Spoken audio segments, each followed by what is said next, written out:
to Let's Speak Vietnamese. The lesson today is the alphabet.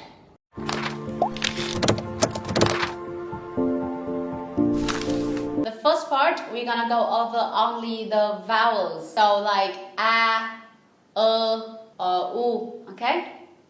Now let's go into details. With the first three A's, we have a,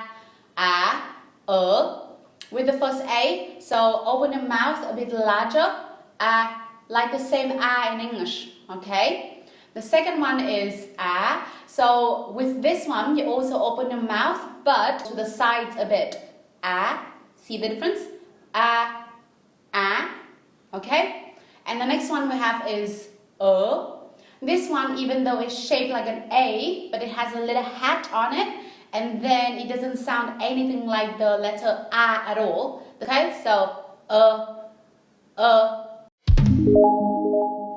Anh, nấm. The next pair is and e. So with these twos, they sound a bit similar, and that's why a lot of my students mix them up. However, to make the difference, you have to focus on the mouth shape and the pitch of the letters. The first one we have is e. So you stretch the mouth to the side, and then it's quite high. E. Okay. The second one is e. So can you hear that the pitch is lower, and also the corners of your mouth don't move so much. So e. One more time. E. Easy. Mẹ, bế, em bé.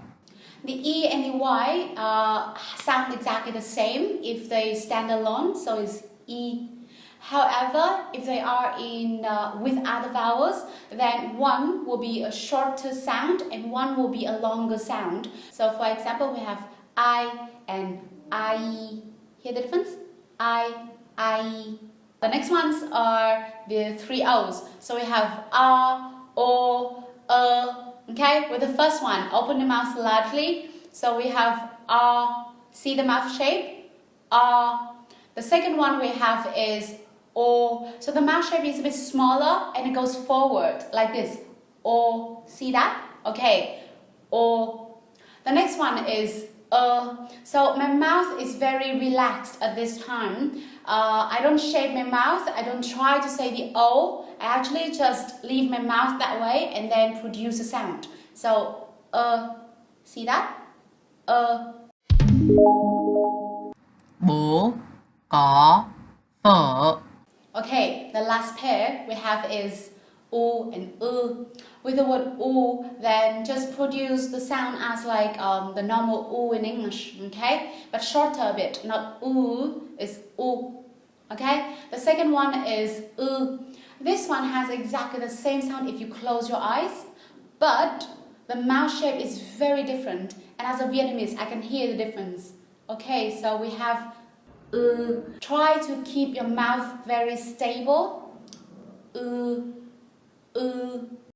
next part is the most important part in the video, so please focus on the screen, okay? These vowels are the vowels that you have to pronounce correctly, otherwise Vietnamese people would not be able to understand you, alright?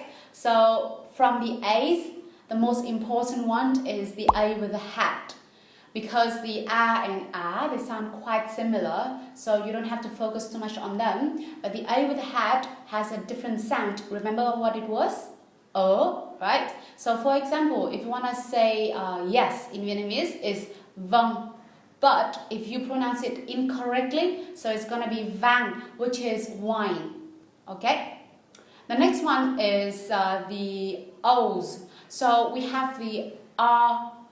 A lot of my students, they actually don't focus on this one and they pronounce the O in English instead. So for example, the word có, they say co, which is O sound, okay? But in Vietnamese, it's có. The next one is the O with the ear. So this one, the same mistake. They're mistaken with the O in English and they forget to relax their mouth. So instead of saying they say O. For example, in the word noodle, pho is relaxing your mouth, not pho, okay? It's pho. Next one is the O with a hat. Well, I'm not saying that you can't say this one correctly, but they usually say this one too much of the O instead of O. So the O is much shorter. Next one is the U with a hook. Also the last one. The U with a hook, you have to relax your mouth. If you don't relax your mouth, you're basically saying the normal U. So, try to stabilize the lips, okay? If you find this video interesting, give us a like and subscribe. See you next time. Bye!